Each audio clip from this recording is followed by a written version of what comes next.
Hello. They say family is everything. They also say that if something seems too good to be true, it probably is. Turns out, both of these statements can be correct at the same time, and in the worst possible way. I never thought I'd be writing something like this, but here I am, pouring my soul out to strangers on the internet because I can't even wrap my head around what happened. My wife and I had been together for 12 years, married for 8, and I thought we had one of those solid, unshakable relationships. We weren't perfect, but we had a rhythm. A house in the suburbs, a dog we spoiled like a child, weekend brunches, inside jokes that had been running for over a decade. You know, the kind of life that makes you believe you're one of the lucky ones. And then there was my brother, Adam. He was my best friend before he was my betrayer. Growing up, he was the golden boy, a charming, athletic, the one who could talk his way out of any trouble. Meanwhile, I was the dependable one, the guy people trusted, the one who cleaned up the messes Adam left behind. And I did it happily, because that's what brothers do. I had his back, and I thought he had mine. My wife, Emily, always got along with him. Maybe a little too well, but I never thought anything of it. She was the type of person who could make friends with anyone, and Adam was naturally charismatic. They laughed at each other's jokes, reminisced about old times like they'd known each other forever, but I chalked it up to familiarity. I mean, what kind of person suspects their own brother of being a threat to their marriage? Looking back, I can pinpoint the exact moment when things started to shift. At the time, it seemed like nothing, just a few small things here and there, barely enough to raise suspicion. But in hindsight, those were the cracks forming, the warning signs I ignored because I trusted too blindly. It started with Emily's phone habits. We always had an unspoken rule: phones weren't a secret. We weren't the kind of couple who needed to check each other's texts or monitor social media, because trust was never an issue. But suddenly she became guarded. Her phone, once left carelessly on the kitchen counter or the coffee table, was now always face down. She'd laugh at messages and quickly swipe away notifications when I entered the room. I joked about it once, telling her she looked like a teenager hiding something from her parents. She laughed it off and said it was just work stuff. I wanted to believe her, so I did. Then, there were the hangouts. Emily and Adam always had a friendly dynamic, but suddenly, they were spending more time together, more than usual. At first, it was innocent. He'd come over to help with house projects, or she'd stop by his place to check in on his dog when he was out of town. Again, I didn't think much of it. I trusted them both. I had no reason not to. But then came the late nights. The moments where her excuses became vaguer, the times when she'd come home smelling faintly of cologne that wasn't mine. The sudden change in intimacy, small, but noticeable. It was like sleeping next to a stranger who wore my wife's face. The thing about betrayal is that it doesn't come at you like a freight train. It seeps in slowly, poisoning everything you once thought was safe. I wanted to believe I was just being paranoid, that the stress of work and life was making me see things that weren't there. But the gut feeling wouldn't go away. The final piece of the puzzle came in the form of an email. A stupid, careless email that Adam had sent to Emily, one she hadn't yet deleted. I wasn't snooping. I was just using her laptop to check something, like I always had. And then I saw it. Last night was incredible. I can't stop thinking about you. 12 words. 12 little words that took a sledgehammer to my reality. I sat there, staring at the screen, reading those words over and over as my brain tried to make sense of them. My hands felt numb. My breath came in shallow gasps. There was no ambiguity, no way to rationalize it. This wasn't just a friendly exchange. This wasn't just a misunderstanding. This was betrayal, plain and simple. I wish I could say I confronted them immediately, but I didn't. I closed the laptop, went to the bathroom, and stared at myself in the mirror. I looked at my own reflection like I was seeing a stranger. How had I been so blind? How had I let this happen? I knew I couldn't react emotionally. That's what they would expect. That's what they were probably banking on. If I blew up, if I accused them without proof, they'd twist it. Gaslight me. Make me feel like I was crazy. No. If I was going to do this, I had to do it right. I had to get the full picture before I burned everything to the ground. And that's exactly what I was about to do. Denial is a funny thing. It wraps around you like a warm blanket, shielding you from the bitter truth until you finally tear it away and let the cold settle in. That's where I was, somewhere between clinging to the illusion of my marriage and staring at the ugly reality that my wife and my own brother had betrayed me.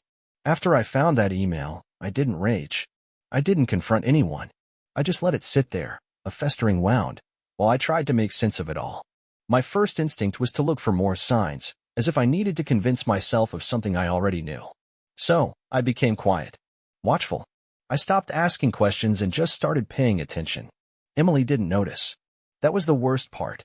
She was too caught up in whatever fantasy world she was living in to realize that the man she was lying to was finally opening his eyes. It didn't take long for the little things to add up. She used to be an open book with her phone. She'd leave it on the counter, face up, notifications lighting up the screen without a care. Now, it was always face down, and she carried it everywhere, even to the bathroom. When she texted, she tilted the screen away. When it rang, she checked the caller ID before answering. And when she laughed at something on her screen, it was followed by a glance in my direction, a quick, almost imperceptible flick of her eyes, like she was making sure I wasn't looking. Then there was Adam. I never thought I'd have to suspect my own brother of anything. He had always been a bit of a charmer, sure, but he was family. He was the guy I grew up sharing a room with, the person who had been there through every stupid phase of my life. But now, I saw him in a different light. He and Emily had always been friendly, but suddenly, it was different. They had inside jokes I wasn't a part of. When we were all together, they shared glances that lasted a fraction of a second too long. If I walked into the room, conversations would shift, laughter would die down, like I was an outsider intruding on something private. And the biggest sign? She stopped touching me. It was subtle at first. The casual hand on my arm while we talked, the absent-minded way she used to play with my hair when we sat on the couch, all of it faded. She became distant, almost mechanical. Her kisses became routine, her hugs obligatory. And at night, when I reached for her, she'd sigh and turn away, mumbling something about being tired. Tired? She wasn't tired. She was just tired of me. The breaking point came when I started keeping track of her whereabouts. I never had a reason to before, never even considered it. But now, I took mental notes. If she said she was going out with friends, I checked social media. No pictures, no tags. If she was working late, I paid attention to the way she dressed before she left. A woman who was buried in spreadsheets shouldn't need lipstick and perfume. And then, one night, she slipped up. She told me she was going to dinner with her best friend, Claire. She even threw in details, said they were trying out some new Italian place downtown. I nodded, smiled, kissed her goodbye. And then, an hour later, Claire posted a picture of her and her husband at home, watching a movie. Emily wasn't with her. That was it. The moment the dam broke, and the flood of realization drowned any lingering doubt. I didn't sleep that night. I lay awake, staring at the ceiling while she slept beside me, blissfully unaware that I knew. My mind raced with possibilities, with ways I could bring this all crashing down. Should I confront her? Should I go straight to Adam and see if he had the guts to admit it? No, that was too easy. They had been careful. They had been sneaky. They had built their betrayal on deception, secrecy, and the belief that I would never find out. So, I decided to do the same. I wasn't going to react. Not yet. Not until I had everything in place. I wanted to see just how far they would go. Betrayal has a way of changing your entire perception of reality. It doesn't just shatter trust. It forces you to question everything you thought you knew. In the days after discovering the affair between Emily and Adam, I felt like I was living in a distorted version of my own life, walking through familiar spaces that no longer felt like home. I should have confronted them right away. That was the logical thing to do. But logic no longer applied. Instead, I let the betrayal fester, observing them from a distance, studying every interaction with new eyes. They thought they were being careful, but now that I knew the truth, the signs were obvious. Emily's nervous glances, Adam's forced casualness whenever I was around, it was all there, hidden in plain sight. Then, the real twist came. Emily had left her laptop open one night while she was in the shower. She usually closed it as soon as she stepped away, a habit I had never thought much about. But that night, the screen was still on, glowing softly in the dim light of our bedroom. I hadn't meant to snoop. Maybe some part of me still wanted to believe that I was wrong, that I was overthinking everything. But then I saw the email. It wasn't from Adam. The sender was someone named Daniel, and the subject line immediately sent a chill down my spine. We need to talk. I can't keep doing this. I hesitated for only a second before clicking it open. Daniel's words cut through any remaining illusion I had about my wife. He wasn't just some random acquaintance. He was someone who had been in the shadows of whatever tangled mess Emily had created. His frustration was evident, his sentences filled with an urgency I hadn't expected. He was tired of sneaking around, tired of the lies. And then the line that made my stomach turn. You can't keep lying to both of us. If you don't tell him, I will. Both of us. The meaning sank in slowly, piece by piece. Emily wasn't just having an affair with Adam. She was playing both of us. Adam wasn't her great forbidden love. He wasn't the man she had secretly chosen over me. He was just another fool in whatever game she was playing. I scrolled further, finding more messages, each one worse than the last. Daniel's resentment practically bled through the screen. He talked about feeling used, about being led on, about promises Emily had made and broken. There was bitterness in his words, the kind that comes from realizing you've been made into a fool. And then it hit me. Did Adam even know? For weeks, I had been consumed by my own anger, focused on the betrayal between my wife and my brother. I had assumed Adam was smug, arrogant, thinking he had won some twisted competition between us. But now, I wasn't so sure. If Emily was lying to both of us, it meant Adam might not know he was being played too. The idea unsettled me. The rage that had been simmering inside me took on a new shape. It wasn't just about Emily anymore. It wasn't even about Adam. It was about all of it. The deception, the manipulation, the sheer audacity of it all. I copied the emails onto a flash drive and closed the laptop as if nothing had happened. Emily emerged from the shower minutes later, humming to herself, completely unaware that I had just uncovered another layer of her betrayal. For the next few days, I carried the knowledge like a loaded gun, waiting for the right moment to pull the trigger. I watched Emily more closely, paying attention to every detail. The way she smiled at her phone. The way she checked the time constantly, as if counting down the hours until she could disappear again. I started keeping track of her lies, making mental notes of where she said she was versus where she actually ended up. Then, I turned my attention to Adam. I invited him over under the pretense of catching up, acting as if nothing had changed. He walked through my front door with the same easy confidence he always had, unaware that I knew the truth. But something was different this time. I had expected guilt, maybe even a hint of arrogance. Instead, I saw something else: tension. He was more reserved than usual, his usual cocky demeanor slightly forced. He drank his beer a little too quickly, his laughter a little too sharp, like someone trying too hard to act normal. And that's when I knew. He had found out about Daniel. He didn't say anything outright, but it was there in the way he hesitated, in the way his gaze flickered when Emily's name came up. He had been played, just like me. But he was too proud to admit it, too stubborn to say the words out loud. That realization shifted something inside me. For weeks, I had been planning my revenge, preparing for the moment I would expose them both. But now, there was an opportunity for something bigger. Emily had built her entire affair on secrecy, on deception. She had carefully woven a web of lies, keeping everyone separate, controlling the narrative. But what would happen if I pulled the strings? What would happen if, instead of tearing down just one part of her life, I destroyed everything at once? I had the power now. I had the truth. And I wasn't going to waste it on a simple confrontation. Emily and Adam thought they were in control. They thought they had played me for a fool. But they had no idea that the real game had just begun. There's something almost intoxicating about knowing you have power over the people who thought they were outplaying you. For weeks, I had been the fool, the trusting husband, the naive brother, walking through my own life without realizing the walls were already collapsing around me. But now, I had all the power. Emily thought she was being careful. Adam thought he was in control. But neither of them realized I was no longer a player in their little game. I was the one running it. The knowledge of Daniel changed everything. It wasn't just an affair anymore. It wasn't just my wife and my brother betraying me. It was deeper, more twisted. Emily wasn't just cheating, she was manipulating. She was playing multiple men, keeping them on different strings, thinking she could manage it all without consequence. I could have confronted her. I could have confronted both of them.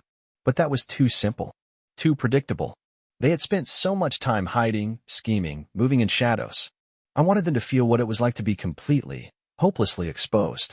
And so, I began setting the stage. The first thing I did was stay silent. Silence is a weapon.